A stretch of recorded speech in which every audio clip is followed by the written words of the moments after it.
Ako gali si Sis Ann, taga Masaya, Lapos. Ang may testify ko lang gali kay ako halisang pamunag sa akon. Blue baby, may sakit ako sa heart. Sang pamunag sa akon ni nanay ko, nagambal ang doktor nga may sakit ako sa heart, blue baby. Basta subong nga madyapon ang bakas ng blue baby ko. Pakita sa kamot ko. Nangamba sa doktor nangamba ang doktor kay nanay kay tatay nga. Basta hindi ako makalabot 18 years old. So, samtang nagatako ako, amo to masakiton. Gadako ako high school, hanggang kinder sa mag-high school. Masakiton ako. Pero, wala ko yung nag-untat eskwela sa tungod lang sa akon masakit, tungod may sakit ako sa heart. Kaya gusto ko napakita sa ginikanan ko kasi mga utod nga natutom ako sa pag-eskwela. So pong, natapos ko ang hasta high school graduate lang ako. So nag-graduate ako sa high school. Hindi man high school graduate, pero nakatapos ko alis graduate ako. So, nang past 2009, amo na to, nag-18 years old na ako. Sa 18 years old ako, nang pagbugtaw ko sa kaadlaw, mga March 2009, tinala ko nga ang bilog kong, ang half ko nga body, wala naglagahulag, as in, wala gidya kahulag, paralyzed gidya ang half body ko sa dire. Hindi ko kalakat, hindi ko katindog, hindi ko wala ko kabalo kung ano ginabatsa ko sa that time to, kaya ginakop na ko sa paralyzed. So, wala pa kami nagpa-ospital pag sang nabatsa ko to nga paralyzed ako. Nagadto pa kami sa abularyo, sa mga manubulong. Ginamba kay tatay sa amon nga manubulong nga ano ko daw. Dugin sumpa, balahaw nga muto kay nga awla ko ang half body ko na paralyzed. Sa nabitian to namon nga amuto nga kay tatay tani ang taning to bala nga hindi ko makahulag sung time to. Pero si tatay ko kay bala sa manugbulong nga isog dungan balas tatay. So wala nagtukot kay tatay ang taning nga to sa ako nagkanto amo to nga half body ko nang paralyzed. Amo to nga pigado man kami sa una. Nga amo to nga natabo pa sa akon nga dugin na silutan kami pala sa mga tao nga imo na kami gani, ginaamo pa kami na dugin na tagaan kami na silot nila nga ang namon nga pangambal namon sa ilang nga malain nga wala man kami obra sa ilang nga malain kung ano ang mayo na ginabuhat namon amo na ginabuhat namon maayo man amo to isang napatian to nga silot to nga makitatay pero sa ako nagkanto pero ginbaton to namon kung ano man to. Sa time to, nagpa-hospital na ko. Pa-hospital na ako kaya hindi na namon kaya kung ano man ang ginabatsyag ko. Sa time to, na kami sa hospital, isa kami kabulan sa hospital. So isa kabulan sa hospital, ara ko sa hospital, wala ko nag-ayo sa tungod sang silot man to kung ano to. So, nagpuli kami sa balay, nagwa kami sa hospital, wala ko kaayuhan. Amo to pasa Diyos na lang namon kay wala kami kwarta, wala kami nagpulong sa ako. Nagwa kami sa hospital, man ang doktor sa amon, nagstorya sa amon nga.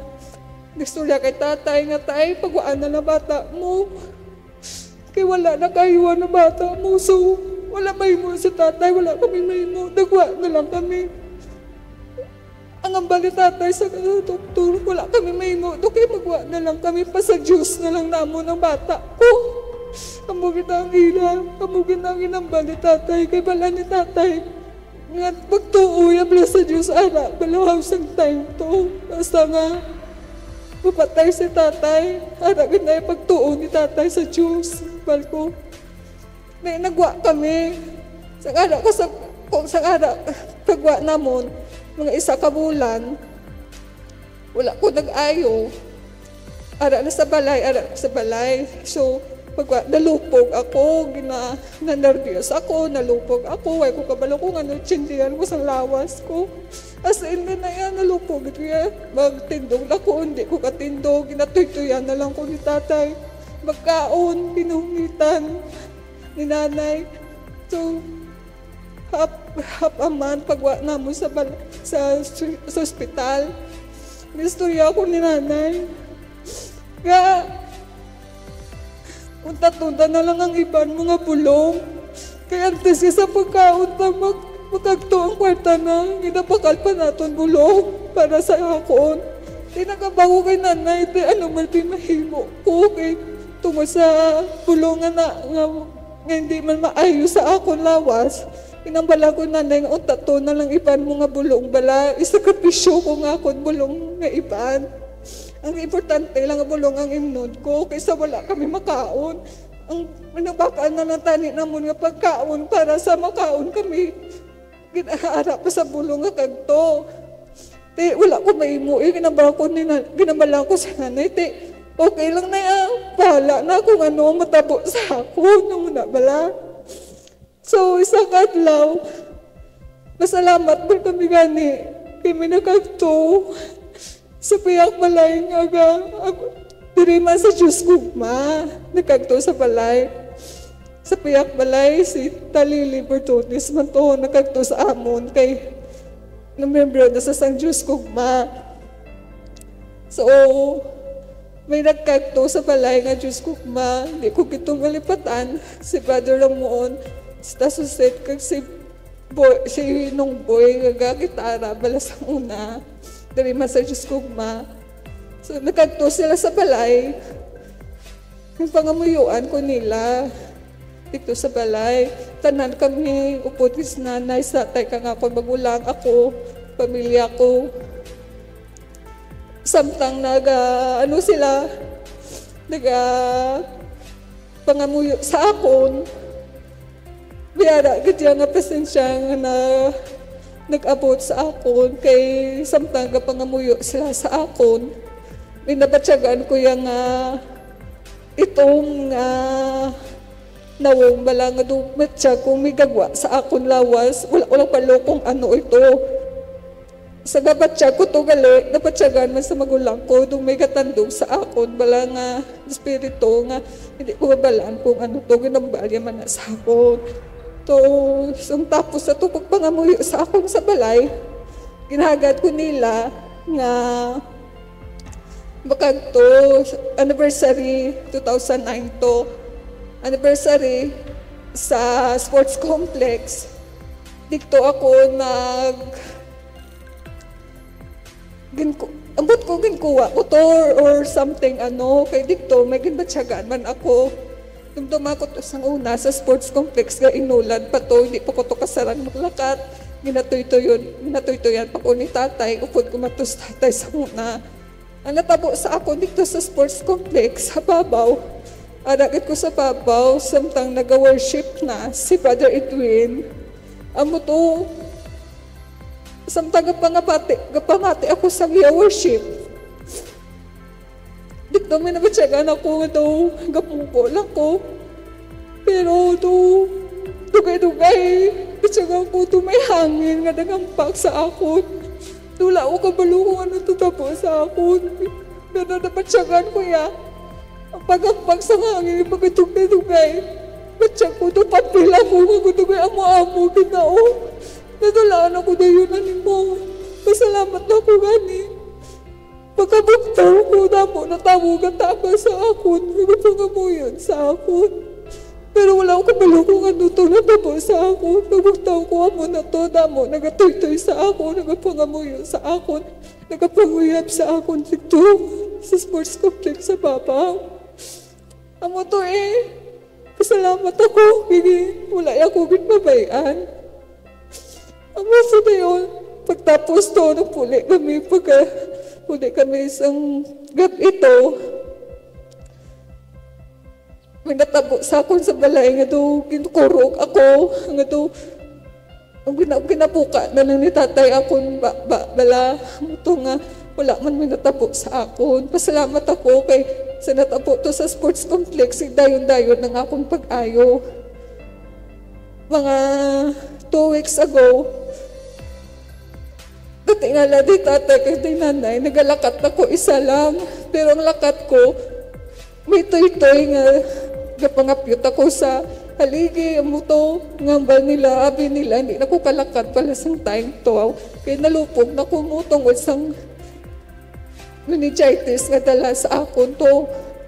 Amuto nga, nagpasalamat din ako sa dako. Kay Lord, kay ginayo ya ako tungkol sa pagtuo man sa akon amay nga para sa akon kay sa amon man nga pamilya. Amo na nga hasta subong biyara man nga kasilutan nga nagaapot sa akon. Kaya ang akon nga sakit sa heart, hindi lang gali agad-agad makuha. Kaysa last 2013, nang nakadupla ako dugo, dala sa pneumonia ko. 2013, hasta subong 2024, nagkadupla ako dugo. Amo pa na ang anubla ni Lord sa akon nga do kaya nun ko bala. Hasta subong kadupla ako dugo. Bago lang. Amo na gani nga, nagpasalamat kita ko sa iya kung ano man ang kalatabo sa ako, naragit siya sa ako, nagagabay sa akon. Amo na nga tuig-tuig, ginapangamuyuan ko na lang ako ano matabo sa akon, kay tuig ako gadukla, dugo tungod sa akon pneumonia, pneumonia ako mo. Last nilang 2024, March, kaduwa akong ospital sa sinilang mga 3 weeks ago lang kuguro nakagawa sa ospital subong tungod sa ako pneumonia.